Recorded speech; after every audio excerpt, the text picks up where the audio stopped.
But so basically, oh yeah, it's absolutely going to be rolling. Good morning, everyone. I don't even know where we are. You know what? I don't even have. Y'all just have to tell me if there's questions or comments. Can y'all do that? Okay. All right. Well, good morning. Welcome to the morning grind. How's everybody doing? Fantastic. Couldn't possibly be better. Explain how good I'm feeling this morning. Words can't explain how good I'm feeling this morning. I like these answers here. All right. Let's start with 60 seconds of gratitude. I'm going to start on this end of the room today. I'm thankful that the morning grind is back and it's active. Yes. Just needed the vest, man. That's all I just needed. You got your vest on. You got power the vest, man. Invest in the vest. It's the best. Forget the rest. That's all I got, Cameron. I'm sorry. That's all I got. What are you thankful for this morning? Thankful to just be up and going today. Yeah. Up and going this morning. Yeah, you're on the right side of the dirt. Tuesday, yep. Yeah. Josh? I'm thankful. Yesterday, we got to meet some clients. We got in front of some clients for the first time. Oh, good. Good. So were you nervous? Not really. Yeah? Kind of felt like some of the training and role playing kind of got you ready a little bit. And I mean, you've obviously dealt with people a bunch. So, yeah. All right, very good. Cameron, what are you thankful for? I'm thankful for finally got moved into everything is good in my apartment now. So I don't have to worry about that anymore. So I'm thankful for that. You know, it's interesting to go through that experience because you're going to be spending a large portion of your time helping people move, and it's easy to forget, right? You go, you do all the things, and then you go to closing, and it's like, hey, what day are you moving? Oh, I'm busy that day. You know, so but yeah, so it's good. It's good for every now and again to go through the process yourself a little bit because it's just an evolution, right? That kind of goes on. But we're used to it when you deal with your mortgage and real estate. Just as you go through, it's a process. They kind of have to take a little shortcut out of life, deal with this thing, and then move on. But okay, very good. Well, the topic for today's show is, can you raise the rent? All right. So I've been thinking about this lately because we spend a lot of time in our business, specifically in mine, but really specifically in yours as well, because real estate and real estate finance are so tied together.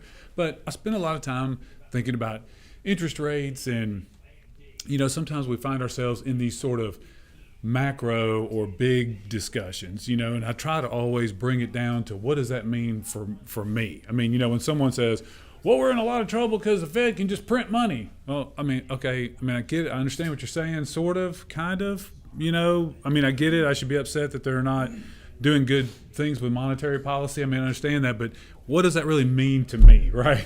How does that relate to me? So in that discussion, one of the things that I want you to think about is how, I believe in a certain amount of interbeing and interconnectedness. We're all sort of connected to these things. And you can see a microcosm of the entire universe in each one of us. That's what makes each one of us unique, right?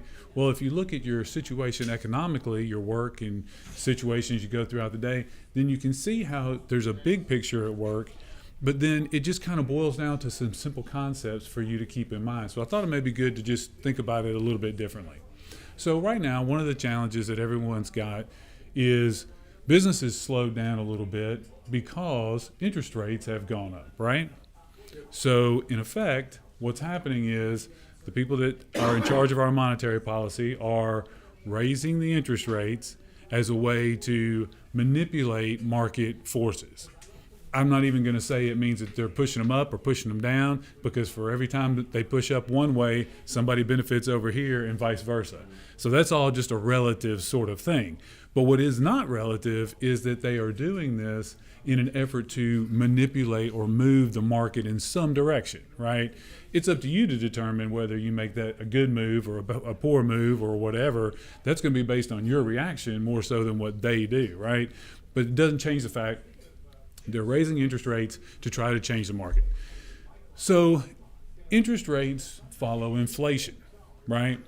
So why do you think interest rates would follow inflation? Why does that make any sense whatsoever? Why does inflation over here, you're paying more for a Diet Coke and gas and a T-shirt What does that have to do with interest rates? Because less people are spending. No. They start spending less after they go up, but no, that's not it. Where's the relationship there? Well, I mean, inflation goes up and interest rates goes up. Okay, but why? Because the demand. They raising the rent. So think about this for a minute, right? So the people that make this policy, the people that set all this stuff, if they see that all of these goods and services are going to be costing more, that means, boil it down to a personal level. That means that senator, that whomever it may be, he's also paying more for T-shirts and gas and food and whatever else. So it's like, hey, wait a minute. We've got to raise the cost of interest to cover what we see as inflationary costs on all these things, right? You see how that starts to work? So in essence, when we see these higher interest rates, you can kind of look at that like, sort of like the country's just kind of raising the rent, right? The country is our landlord, right? And they're raising the rent. Money to borrow money. Well, they're just raising the rent, period. So then think about that in your little world here. If you have a landlord, right, what can they do? They can raise the rent. So if they start paying more for T-shirts and Cokes and gas and whatever else, what do you think they're going to do? They're going to raise Cameron's rent, right? Okay, so that's on the big scale. So then boil that down to yourself.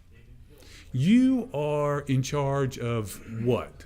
You are each in charge of a company. You each own your own company. You own Cameron Harper LLC.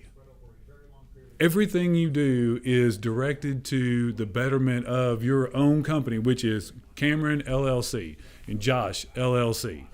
See what I'm saying? So now, you're a company, y'all are entrepreneurs.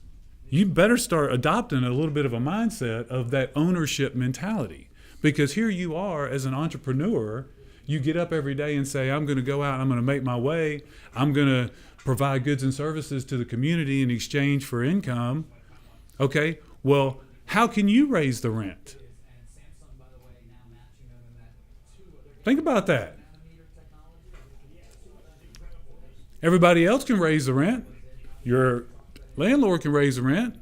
The government can raise the rent. Well, how are you going to raise the rent? Because if you don't figure that out, you're just going to pay less, right? How can you raise the rent? How much I'm doing. Explain that a little bit more. How many people I'm meeting, how many phone calls I'm making. So the way you raise the rent is you're going to just work harder, provide more services, because basically, remember, you're selling goods and services to the economy. Your service is real estate services. So what your answer is, hey, rent's going up. I got to pay more rent, so I'm going to just take a second job, which is the same as 20% more output in my career, right?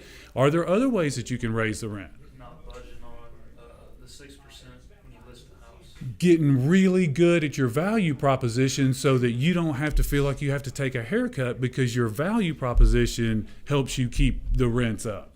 But you got to earn the value proposition, right? So if you want to raise the rent, and everybody else is raising the rent on you, if you want to raise the rent, ask yourself, how am I raising the rent?